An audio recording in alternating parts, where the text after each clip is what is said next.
Hey guys, in today's video we are moving sheep into a new grassy area for the first time, and then also we are working in our high tunnel this week because we have food to harvest and we have a bunch of tomatoes. So now we've had our 2 sheep in this spot a little over a week. You know, I was hoping that we would have 4 sheep in this spot, but you know, things happen. They get the new young grasses first, and I think eventually they're gonna eat this. They've helped knock down this fence line, which that's what I intend on using them for. We have a bunch of this Virginia creeper in this area, and it does not look like they're even eating it at all. Ever since we've got them, I've tried to get in there with them and hang out with them, give them alfalfa, give them kale from the garden. They do eat that.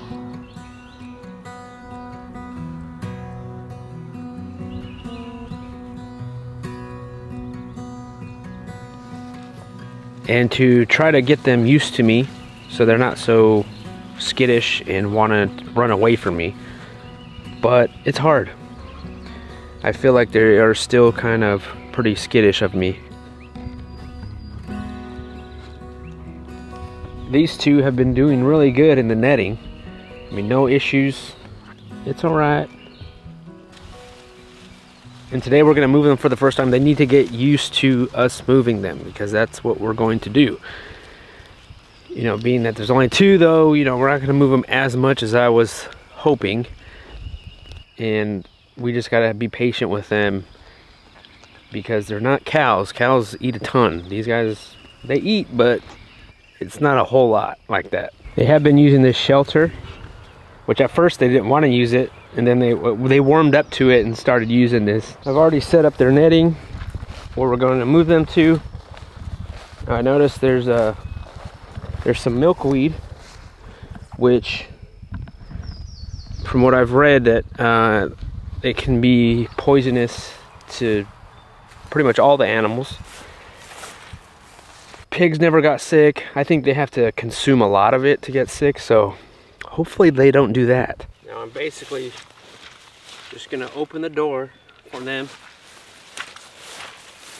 and they're just gonna walk right in, right? Is it that easy? Hey sheep. Hey sheep.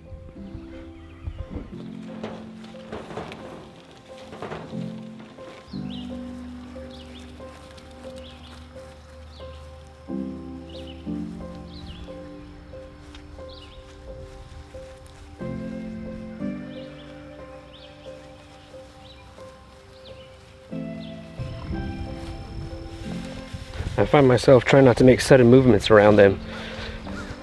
But they went in pretty easily. It's so peaceful looking at sheep eat and just looking at them, doing nothing. It's very peaceful.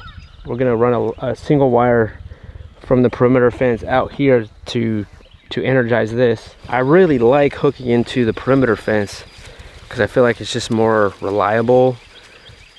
It's definitely more stronger. We're trying to use an old reel, and then we're just gonna cut it to length. Then jumper cables. All right. And then you have this nice handle you just hook on like that. All right. Well, if these guys can live, they're gonna be fat and happy sheep. Because they're gonna have this whole place to themselves if we don't get more animals. And as long as they don't get, you know, some kind of parasite and get tangled in netting, and everything's gonna be fine and happy. That is, but what's going on in here? so I've got some Chinese cabbage that is ready. I think it's ready. It might not be exactly ready. Like, I think it technically has like 1 more month, or maybe to the end of this month to go. But they did so well and they look ready, and I need to make space for the rest of them. I planted them very close together. So I've been eyeballing this one. This is my prize cabbage. So I think I'm just gonna harvest this one, or just a few, just to kind of let the rest of them have some more space and airflow. Wow, this is a lot of cabbage. It almost looks fake. I know It doesn't seem like a lot of cabbage when you're starting them out in seedlings and then you plant them and they have so much space in between them, and then when they get this big you're like, oh, I think I overplanted. Could probably just take it out. There we go. So what do you plan on doing with all this cabbage? I'm gonna make sauerkraut for sure. Then I have some other dishes that I like to make. Oh my gosh, this thing's so heavy. I wish we could weigh it. Whoa. Look at this cabbage. That looks awesome. It's heavy. Feel it. Feel how heavy this is.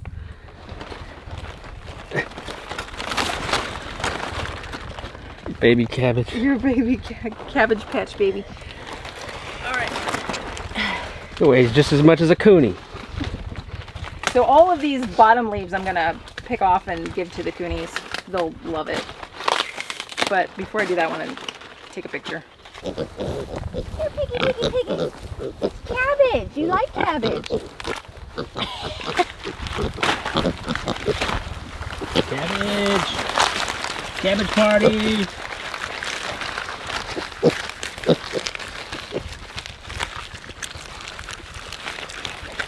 Okay, so I'm gonna pick this one just to kind of give the rest of them more space to kind of, I mean, I don't know, maybe they like being tight. One more cabbage. Let's do it. Thank you. Woo!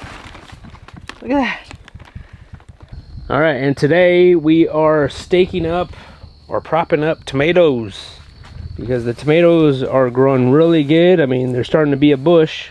I already pruned them, and it's time for me to prune them again. So we finally got these Quippler clips in the mail. We were waiting for those, and so now we're just staking them up. We're just recycling some of this old twine. With the purchase of our homestead, I inherited a 55-gallon barrel of hay twine from hay bales. These are the clips from Farmer's Friend. We'll put a link down these in the show notes. But they have like this little sponge on them, and then it grabs onto the string and it hugs the stems.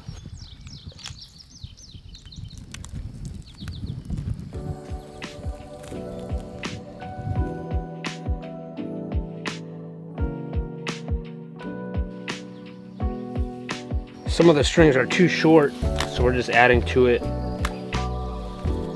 because I have so much of this stuff.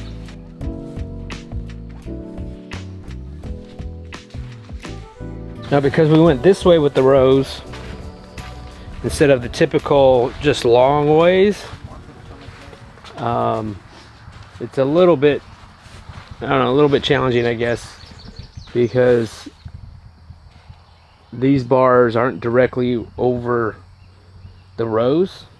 I guess if we would have planned it better, we could have made sure that when we healed up these rows, they were all directly underneath these bars, so that way we can string up the plants if needed. But it's not a huge deal. It's just some of the rows, you know, it's just a little bit slanted. It's not directly above it, but I don't think the plants will mind. Yeah, see, this one's directly above it. This one's good. As they grow taller, we'll probably need to adjust these clips and then just continue clipping up this string, and then that's what's going to hold the plant up, so that way they're not on the floor. I still have more pruning to do to kind of get these leaves up off the soil, but at least now they are standing up and the whole plant is not laying down. So we're just going to continue clipping up the line here. We have a bunch of peppers growing, hot peppers right here, which will probably end up stringing up also at some point. Not right now, they're still pretty young. And then we have another row of tomatoes that are not quite developed yet. Well, look at these cabbage leaves. Huge. They're all propped up.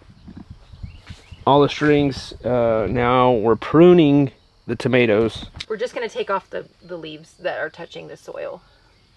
This one needs to be pruned a lot. There's a lot going on here. Yeah, that looks better. Much better. I'm going to get some airflow in here. All right, that looks much better. Yeah. It looks so clean. Yeah, this is the most food we've grown, guys. On this property. Well, on this property, actually. Well, actually, it's been a while. Because, you know, I think we took a year off while we were looking for a property, this property. of growing food, really. And then last year hardly grew anything.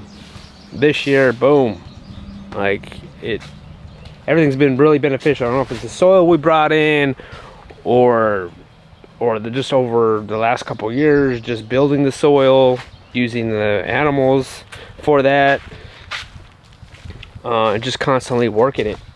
And man. So, and we have some leftover clips, so that's good because I have a whole nother row of Roma tomatoes that are not tall enough. I think that will be next week's project. And now we're back in the kitchen. How many of these have we harvested, the cabbage? I think we did 4, right? We did 4. This is one of our smallest ones. We did some sauerkraut. We did sauerkraut, and then we did kimchi. And then I still have some in the fridge that's taking up a lot of space because they are huge. And then this is one of the smaller ones, and we're gonna try to do some stuffed cabbage leaves with this kind of cabbage. It's the Napa cabbage, so I've never done it with this kind, so we'll see if we can do it. Are we out of ground beef? We are. Or we're out of beef completely? No, we're not out of ground beef. We're not out of beef completely, we're out of ground. Oh, right. So we still have beef from our cows. Just a little bit left. Yeah, just a little bit of steers left. So I need more steers here, more beef cows. This is rice.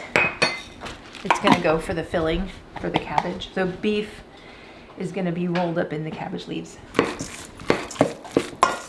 Okay, so I need some time for this recipe, so I had to run out to my raised beds really quick just to grab just a few sprigs of thyme. I mean, just a little bit. Okay, so I just blanched these cabbage leaves so that way they're very soft and flexible here, so that way I can roll.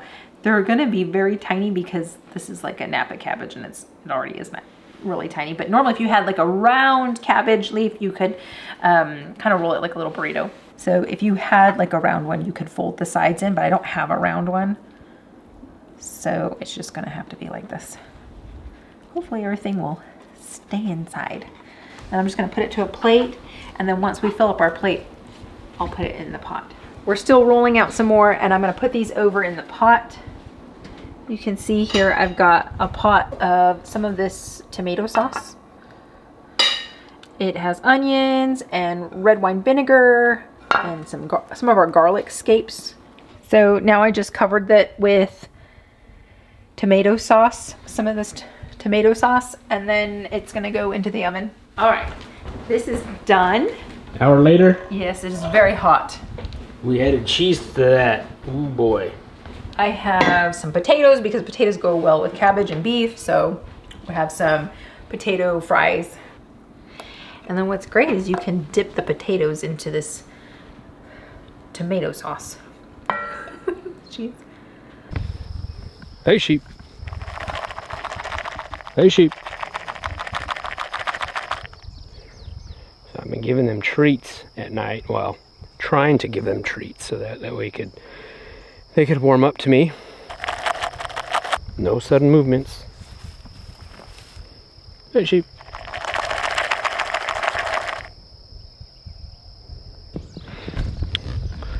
I'm just gonna sit right here. Usually I do it at the end of the day. They don't want anything to do with me. Not like the pigs. The pigs love me. I almost think they're maybe afraid of the camera. Oh, don't eat my fingers. There we go. There we go. Let me pet you. That's a big moment right there, guys. That is a big moment. Sheep are very curious, I've noticed. I think he's looking at you guys. You guys gotta get used to the camera. I mean, it's part of the deal. You guys will warm up to me sooner or later. I know it. Hey guys, first of all, thank you for watching our videos. I know there's a lot of content out there, a ton of content, and you're choosing to watch our videos, so we greatly appreciate it. With that, I want to tell you guys about a hands-on workshop that we're doing here at our farm. It includes a little tour of our farm. You get to see the little Cooney pigs, and we are teaching on how to put chicken in the freezer for your family. So it's a hands-on event, small group. We still have tickets available, 2 dates to choose from in June, Father's Day weekend. I'll leave the link to that. It's on our website where you could purchase tickets. So thank you guys, and we'll see you guys on the next one.